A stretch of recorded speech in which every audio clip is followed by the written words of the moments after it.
문제는 성적 잘 받기 쉽다는데 막상 수업 들어보려니까 중간 기말고사부터 토론, 과제, 참여도까지 챙겨야 할 것도 많고 교육원에서 어떻게 하는지 가이드라인도 안 줘서 당황하신 분들 계실 거예요. 혼자 하다가 성적 망쳐서 성적 올리려면 어떻게 해야 할까요? 하고 연락 주시는 분들이 많이 계신데요. 학점은행제 성적은 일반 대학과는 다릅니다. 미리 공부하실 필요가 없어요. 점수 따는 방법론만 알면 됩니다. 오늘 제가 공부 안 하고 만점 받는 학은제 성적 관리 방법, 뻔한 내용 다 빼고 진짜 도움되는 내용 5가지만 알려드릴게요. 이 영상 보시면 강의 하나도 안 듣고도 최소 90점대 보장합니다.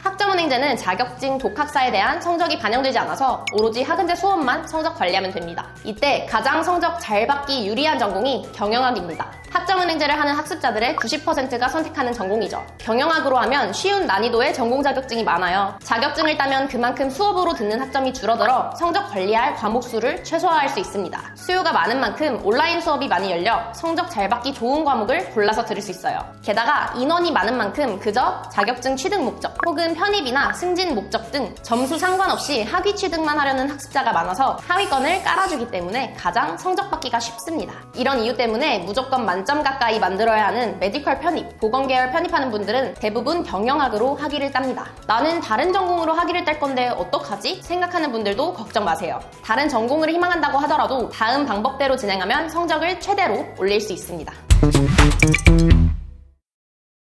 학점은행제는 100여 개의 온라인 교육원이 있는데요. 이 교육원 선택이 여러분의 성적을 좌우할 수 있습니다. 이건 교육원별로 학생들의 특성과 평가 요소 비중, 수료 기준까지 다르기 때문이에요. 좀 복잡하기 때문에 하나씩 설명드릴게요. 첫 번째로 교육원은 플래너가 없는 교육원과 플래너 있는 교육원으로 나뉩니다. 플래너가 없는 교육원의 경우 인건비가 없어서 저렴하고 플래너가 있는 교육원은 플래너가 도와주는 만큼 비용이 더 비싸죠. 플래너 없는 저렴한 교육원은 비용 때문에 젊은 학습자들이 많이 수강하는데요. 이들은 복잡한 학점은행제 과정을 일일이 알아보고 비용을 최소화하길 원하기 때문에 그만큼 꼼꼼히 과정에 참여합니다. 학점은행제는 공부할 필요 없이 모두 검색이나 인터넷 활용으로 해결 가능한데요. 그래서 컴퓨터 사용이 능숙한 젊은 학생들이 더 좋은 성적을 받기 유리합니다. 이런 수강생의 특성 때문에 최저가 교육원 안에서 성적 만점 받기는 어려워요. 게다가 대부분의 교육원 수료 기준이 상대평가 60점 이상인데요. 과락나면 학점을 다시 따야 해서 수강생들이 과락 피하려고 모든 과정에 참여합니다. 반면 플래너가 있는 교육원은 애초에 수강자들이 편하게 하려고 플래너를 끼고 진행을 하는데요. 플래너들이 다양한 경험을 바탕으로 수료 기준이 가장 낮은 교육원으로 안내해줍니다. 이렇게 수료 기준에만 맞춰서 편하게 하려는 학생들 덕에 더 쉽게 높은 상대평가 점수를 받게 됩니다. 두 번째로 교육원별로 평가 요소와 비중이 다른데요.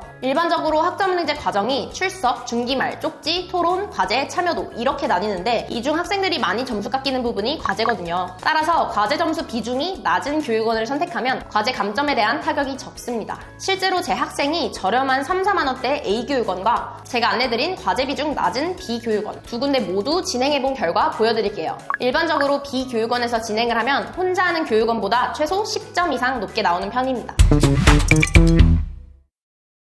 수업은 한 학기 15주 과정이고 이렇게 6개 과정으로 나뉘는데요. 대부분의 교육원에서 같은 과정으로 진행이 되고 참여도만 교육원별로 다릅니다. 한 과목당 보통 1시간 분량의 강의가 매주 올라옵니다. 수업은 2주씩 기간을 줘서 그 안에만 자유롭게 들어주시면 됩니다. 출석 채우기용으로 틀어만 두세요. 단 출석은 100% 채워주세요. 출석 한 번만 빠져도 1점씩 그냥 감점이라 아깝거든요. 보통 금토일월 4일 기간을 줍니다. 과목별 1시간 25분제씩 출제되죠. 시험은 오픈북으로 볼 건데요. 그러려면 전자기기를 한 대 더 준비해 주셔야 합니다. 시험지를 켜면 보안 프로그램 때문에 다른 창이 안 열리거든요. 준비한 기기에 미리 교수님이 주시는 강의 자료를 다운해 두고 시험 키워드를 검색해 바로바로 풀어주시면 됩니다. 교환에서 90% 이상 출제되고 나머지 검색 안 되는 두세 문제는 변별력 문제입니다. 남들 다 맞히는 문제는 기본으로 가져가고 이 변별력 문제까지 풀어주셔야 성적이 잘 나오기 때문에 검색 안 되는 문제는 챗GPT와 구글링으로 이중 체크해서 최대한 정확도를 높여 문제를 풀어주시면 됩니다. 만점을 목표로 하는 분들은 수업 요약 정리본도 챙겨주세요. 수업 마지막 요약 화면을 미리 캡처해두는 거예요. 이것도 일일이 공부할 필요 없이 미리 텍스트 추출해두시면 됩니다.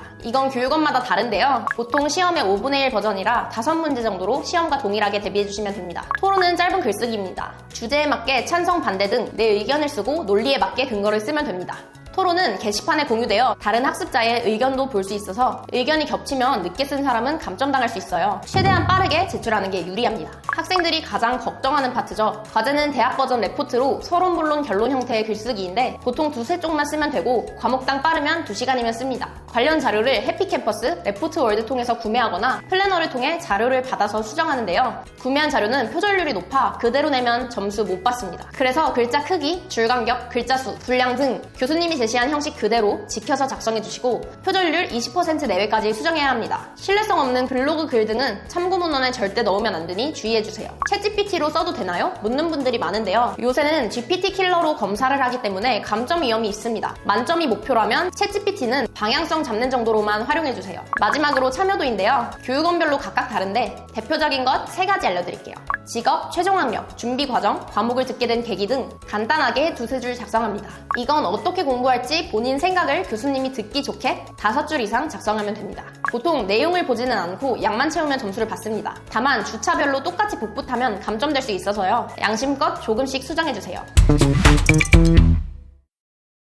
원점수를 95점 이상 최대한 확보해야 합니다. 학점은행제는 난이도 자체가 쉽기 때문에 원점수 90점 초반 점수대가 많습니다. 이걸 상대평가로 돌리게 되면 80점 후반으로 떨어질 확률이 높거든요. 따라서 원점수 감점을 최소화해 95점 이상 확보해주시면 90점 후반에 상대평가 점수를 받을 수 있습니다. 따라서 기본적으로 챙길 수 있는 점수는 절대 빠뜨리면 안 됩니다. 출석, 토론, 참여도에서 하나씩 다 미끄러지면 나중에 점수 타격이 크거든요. 모든 과정에서 마감기한 엄수는 기본이고 제가 드리는 가이드라인대로 최소 분량은 꼭 지켜주셔야 합니다.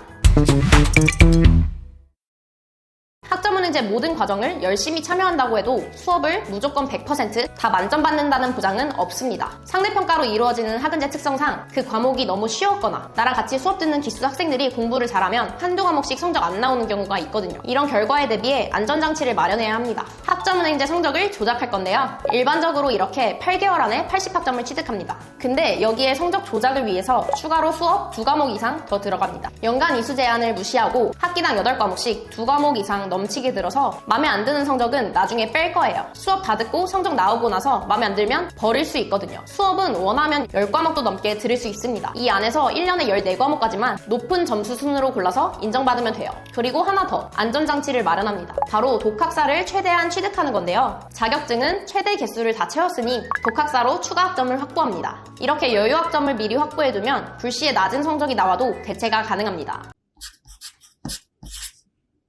학점은행제 만점 받는 비결, 오늘 모든 꿀팁을 담아서 알려드렸는데요. 이 방법대로 모두들 점수를 최대로 올릴 수 있기를 바랍니다. 아직 성적 관리 관련해서 궁금한 점이 있거나 저랑 같이 성적 관리하고 싶은 분들이 있다면 아래 상담 링크로 문의주세요. 제가 직접 과정 서포트해서 최대로 성적 올릴 수 있도록 도와드릴게요. 감사합니다. 가시TV 선우멘토였습니다. 더 궁금하신 점이 있거나 영상에 나온 선생님과 상담을 원하시면 PC는 제목 아래에 있는 더보기란을 클릭, 상단에 있는 상담 링크를 클릭하셔서 문의를 남겨주시면 됩니다. 모바일은 화면 아래에 있는 더보기란을 터치, 상담 링크를 확인해보세요. 카카오톡 상담은 댓글에 있는 링크를 클릭하셔서 궁금하신 내용 남겨주시면 빠르게 답변 도와드리겠습니다.